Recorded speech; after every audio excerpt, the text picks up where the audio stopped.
Remember those scary stories we'd tell each other at sleepovers? You know, the ones that made us check under the bed and leave the lights on? Yeah, I remember those. Well, the cases we're looking at today are more terrifying than any urban legend. And sadly, they're all too real. These are two unsolved cases that have stumped investigators for decades, It's fascinating how they show us the dark side of human nature. but also how crime solving has changed over time. Exactly. First, we're going to unravel the mystery of the Freeway Phantom, A serial killer who terrorized Washington, D.C. in the early 70s. preying on young black women. Right. Then we'll go to Utoya Island in Norway. The site of Anders Behring Breivik's horrible massacre in 2011. Let's start with the Freeway Phantom. Imagine you're a parent in 1970s DC. Your daughter goes to the store or a friend's house like a normal errand, and then she just never comes home. Chilling thought. That was the reality for 6 families. 6 young black women ages 10 to 18. All abducted, raped, and murdered between 1971 and 1972. It's heartbreaking, and what's even more disturbing is that the killer was never caught. Despite leads and potential DNA evidence. Yes. What gets me is how bold the killer was. He didn't just commit these crimes, but he taunted the families with phone calls. Right. He even let one girl, 10-year-old Brenda Crockett, talk to her mom on the phone. Those calls were cruel, calculated even. Yeah, in one call, Brenda asks her mother, "Did you see me?" Was that just a scared kid talking? Or was the killer hinting that he knew their routines? It's a question that's haunted investigators for decades. And then there's the note found on the body of 18-year-old Brenda Woodward. It reads, "This is tantamount to my insensitivity to people, especially women. I will admit the others when you catch me." And it's signed the Freeway Phantom. That note is so interesting. The language, especially that word tantamount. Right. It suggests a certain level of education. Like he wanted to appear intelligent, even sophisticated. Exactly, despite the brutality of the crimes. Yeah. And even the handwriting is debated. Police first thought Brenda wrote the note, but later analysis suggests it was more likely written by the killer. So why would they downplay that evidence? Was it an oversight? Or was it intentional? We don't know. Early on, they suspected a gang called the Green Vega Rapists. But their methods didn't really match the Phantoms. And a political misstep during the investigation messed up their chance to get good info from an inmate. Oh, right, the one who claimed to know who the killer was. Yeah. It's a classic example of how outside pressure can derail an investigation. Especially when you've got public and political pressure involved. Right. Later, they focused on a man named Robert Askins. He had a history of violence against women. And he'd been charged with multiple murders, although a lot of the charges were dropped. What's interesting is that Askins used that word tantamount a lot. Oh, wow. Even in his work as a computer technician. So could this be the link to the Freeway Phantom? It's a compelling lead, especially with his violent past. Right. But unfortunately, a lot of the physical evidence from the case has been lost or destroyed. Which makes it so hard to definitively link him to the crimes. And recent attempts to test a DNA sample found on one of the victims haven't given us any updates. It's frustrating, isn't it? Happens with a lot of cold cases. Yeah, especially those from so long ago. Without that solid physical proof, it becomes a game of connecting the dots. Trying to build a case based on circumstantial evidence. Now let's go from Washington, D.C. to a very different setting. The peaceful Utoya Island in Norway. Quite a contrast. In July 2011, this island became the scene of one of the worst terrorist attacks in recent history. It's crazy, right? We go from a bustling city to a summer camp island retreat.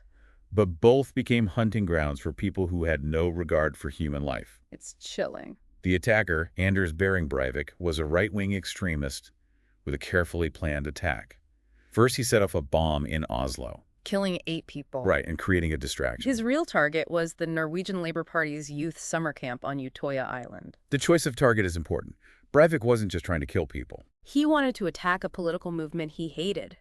He was targeting the next generation of leaders he saw as enemies. A truly horrifying act. Breivik disguised himself as a police officer to get onto the island. Exploiting the trust of the young campers. What followed was a rampage. It lasted over an hour as he hunted down and shot teenagers. It's the methodical nature of it that makes it so disturbing. It wasn't some random act. It was a planned massacre driven by twisted ideology. I remember watching the news coverage. The whole world was in shock as the details came out. It seemed impossible that something so barbaric could happen in a country known for its peace. I know what you mean. It really shatters the illusion of safety, It reminds us that evil can appear anywhere. even in the most peaceful places. The stories from the survivors are harrowing. They talk about the terror and their desperate attempts to escape, Hiding in freezers. playing dead, Some tried to swim to safety. only to be shot at by Breivik. Eh? It seemed like he wanted to kill everyone. It shows how calculated it all was and how little remorse he had. He didn't see his victims as human. But there are also stories of amazing bravery. Local boat owners risked their lives to get those kids to safety. Those acts of heroism give us hope. They remind us that even in the face of evil, there's still good in the world. Absolutely. Breivik was eventually caught, but the delay in the police response raised questions about Norway's preparedness for such an attack. And the debate about his mental state added another layer of complexity to the whole thing. It makes you wonder, how do you balance security with individual freedoms in a world where these threats exist? It's a tough question, one that every society struggles with, It requires constant vigilance. and a commitment to protecting both individual rights and public safety. Breivik was found sane and given the maximum sentence. 21 years in prison. He's been in solitary confinement ever since, which has caused controversy about the ethics of that kind of punishment. It brings up the whole issue of punishment versus rehabilitation. How do we hold people accountable for terrible acts while making sure our punishments match our values? It's a debate that continues, especially in a country like Norway, which is known for its progressive approach to criminal justice. Exactly. As we dig deeper into these cases, it's clear that they're more than just crime stories, They show us the complexity of human behavior and the flaws in our systems. and the ongoing search for justice and understanding. It's a lot to unpack. We'll be back in a moment to continue our deep dive into these two haunting cases.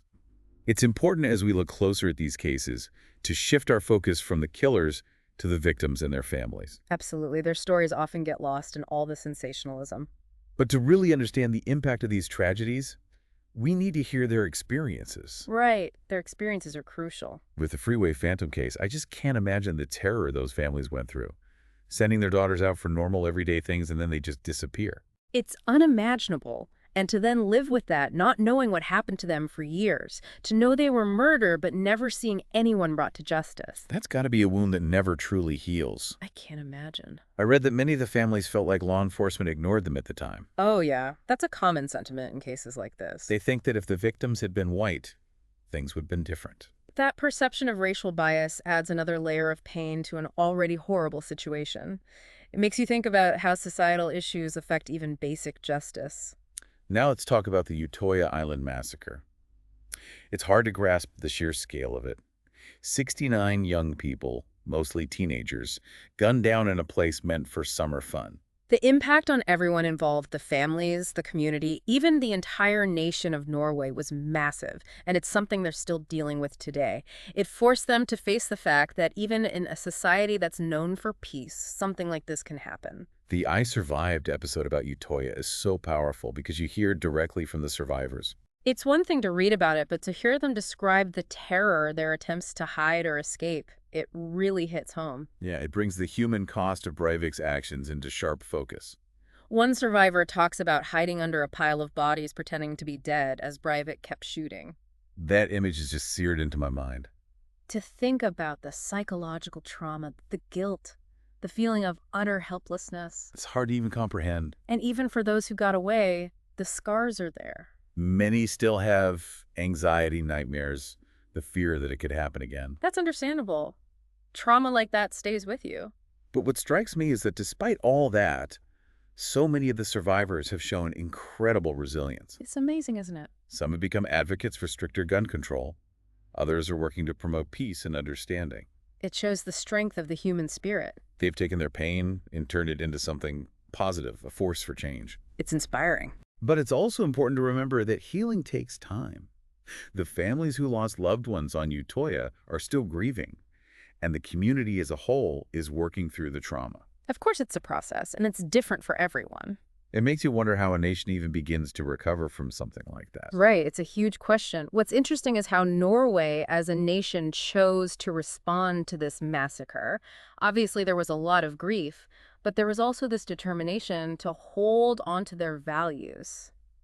Democracy, Tolerance, compassion. Instead of letting it divide them, they face the darkness together, united by their principles. It's really powerful. They refuse to let hate win. It's so different from what we see in some other parts of the world where tragedies like this often lead to more division and anger. It's true. It's easier to give in to those feelings, but Norway chose a different path. Of course, there were different opinions in Norway, too. Some people wanted harsher punishments, stricter security, a tougher stance on immigration. That's natural. After something like this, people want to feel safe and prevent it from happening again. It sparked a national conversation about how to balance security with individual freedoms, a debate that's still going on today. A debate that every country faces in the age of terrorism. These tragedies force us to ask some hard questions about ourselves, about our societies, about the systems we've created.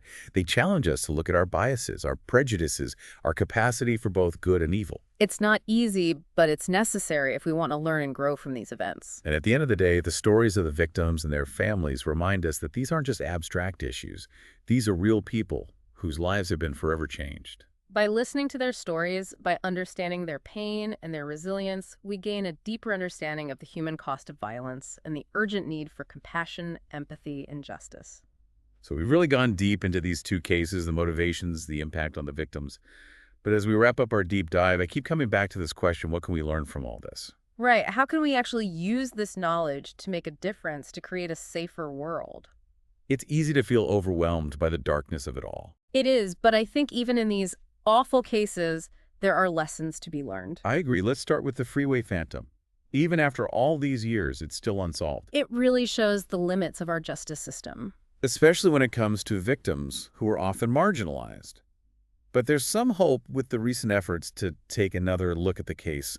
Things like the Freeway Phantom podcast. That's true. There's been a push to use new forensic technology, DNA analysis, genetic genealogy. And that's encouraging. It shows that even cold cases can be solved. Justice might be delayed, but it's not always out of reach. It also shows the power of raising public awareness, getting people involved.